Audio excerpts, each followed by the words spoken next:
everyone, my name's Carly. I'm currently a senior in the Climate and Space Sciences and Engineering Department at Michigan, and I'm concentrating in meteorology with that. I've been having a really fun time in this tornado camp experience learning about severe weather forecasting, and I'm really looking forward to seeing some more storms today. Hey, I'm Erin. I'm going to be a junior. I'm also in the Climate and Space Department, but I'm focusing on climate science. So for me, this trip has been just continuous learning because I'm learning a lot more of the meteorology side, which has been really, really exciting and interesting for me. Hey everybody, I'm Austin. I'm a graduate student in the Climate and Space Sciences and Engineering Department studying atmospheric science, and my research focuses on snowfall quantile probability forecasting. 3. Hi, my name is Brandon, and I'm a junior and studying meteorology.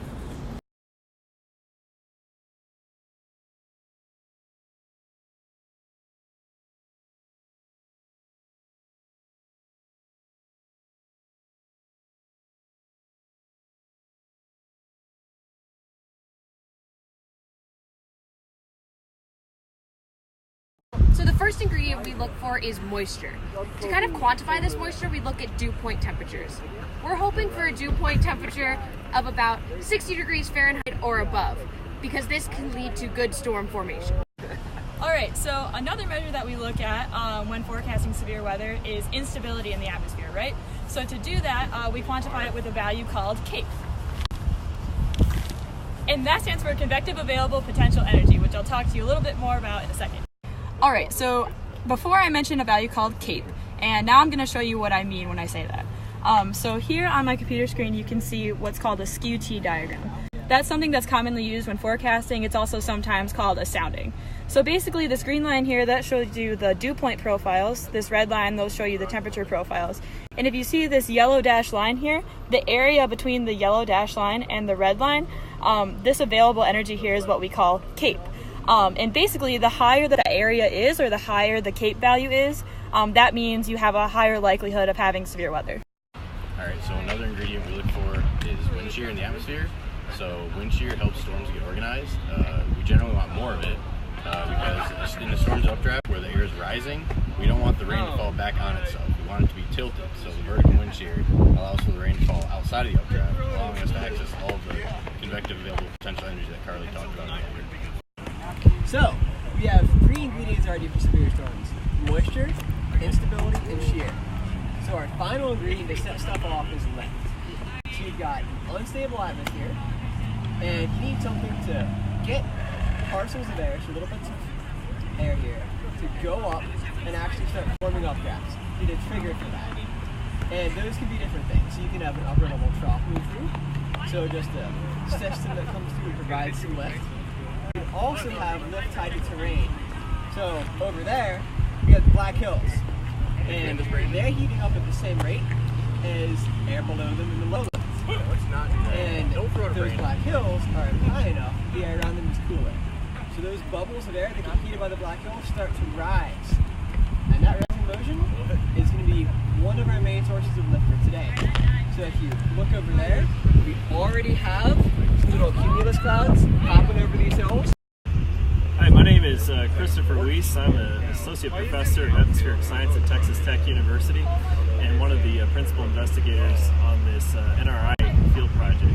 What we're trying to do is we're trying to use cutting-edge technology, especially unmanned aircraft and mobile Doppler radar, to improve our understanding of severe storms, and specifically using numerical models, trying to find specific locations in the severe thunderstorm that we can sample to improve the forecast of specific hazards like tornadoes.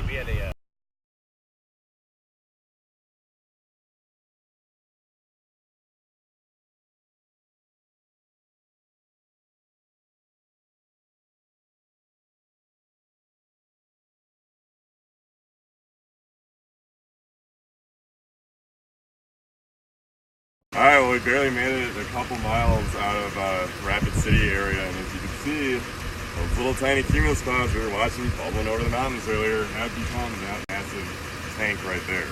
And eventually, this could continue to grow into a thunderstorm, might continue to kind of sizzle like this for a while, but this is the one we want. We don't want the stuff in Wyoming as much.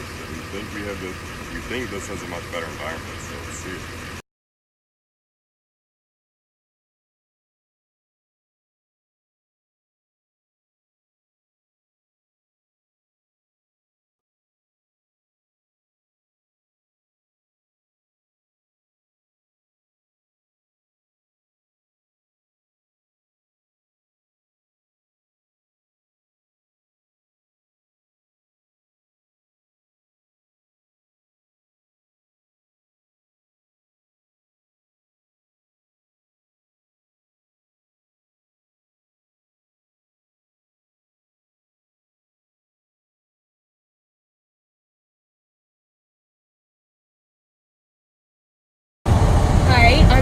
Watson, and I'm the radar operator for KA1, our mobile KA band Doppler radar.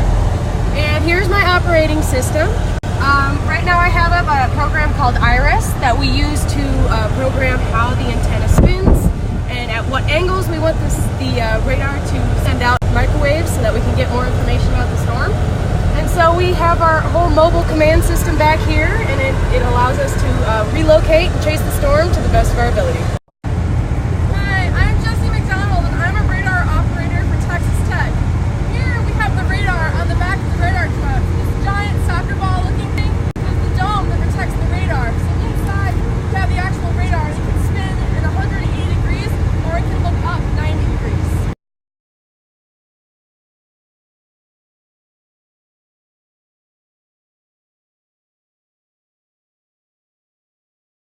Alright, so we wanted to give you guys a little bit of a conclusion of what we saw today and things like that. So we started in Spearfish, South Dakota, not sure if we ever mentioned that, and we got to teach you about all the different ingredients that go into making a severe storm.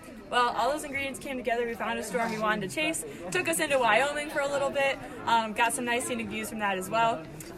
Once that storm came off the mountain, however, it dissipated, which is really unfortunate for us because it was a little bit of a bust, but with storm chasing, when that happens, it can take you to really cool places such as this when you have no other storms to chase.